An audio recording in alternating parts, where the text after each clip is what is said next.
படுக்கைக்கு முன் 2 மணி நேரம் போன் பார்த்தால் மெலடோனின் 50% குறைகிறது.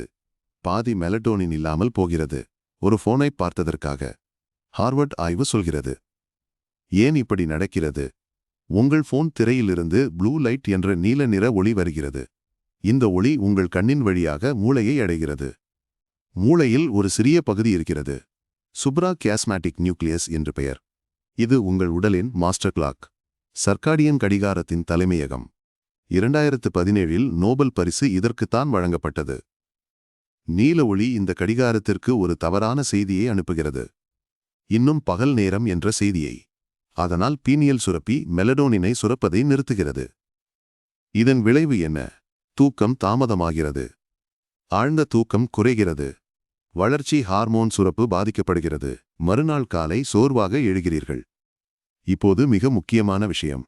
காலை 4 மணிக்கு உங்கள் மூளை இயல்பாகவே ஆல்பா நிலையில் இருக்கும்.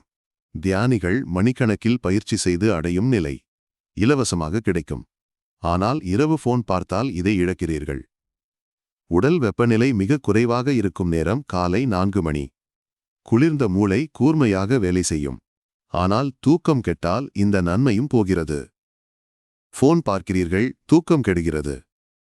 சோர்வாக எழுகிறீர்கள், காஃபி குடிக்கிறீர்கள். மாலையில் தூக்கம் வரவில்லை, மீண்டும் போன்.